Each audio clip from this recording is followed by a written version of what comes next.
الصلاة والسلام عليك يا رسول الله. الصلاة والسلام عليك يا حبيب الله.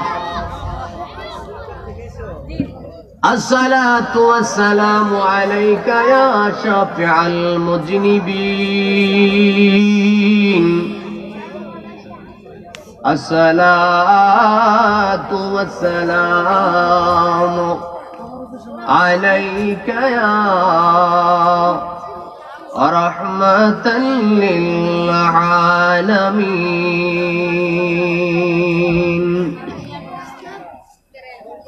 الحمد لله رب العالمين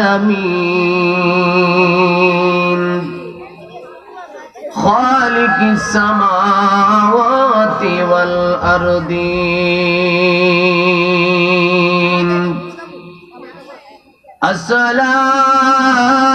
الصلاة والسلام على رسوله الكريم.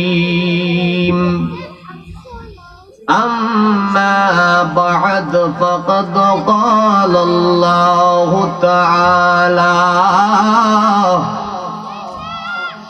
في كلامه المجيد وفي فرقانه الحميد.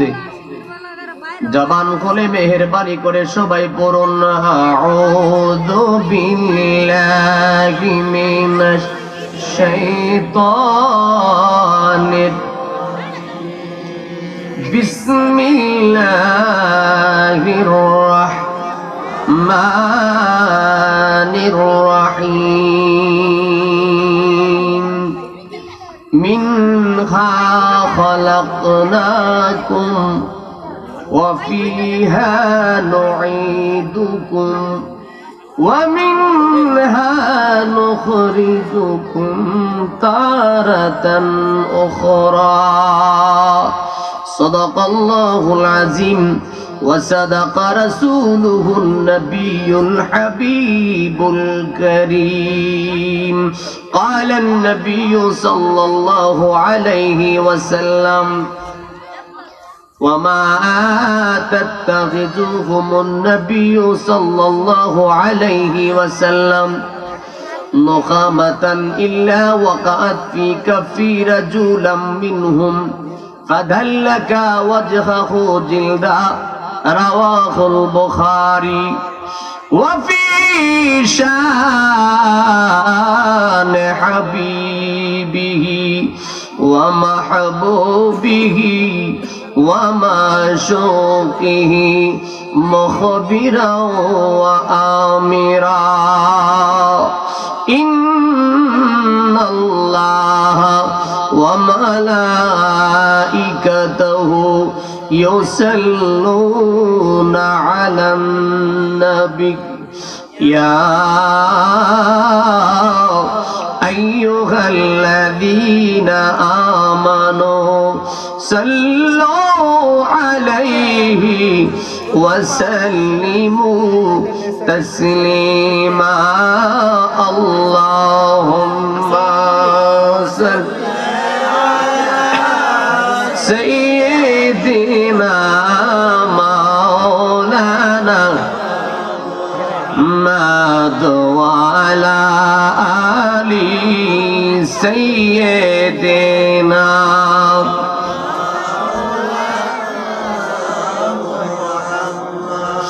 আরে যে নবীর গায়ে মশা মাছি বসল না জীবনে কেমন করে মারল গো পাথর আবু জেহেল বেঈমানে। আল্লাহুম্মা সাল্লি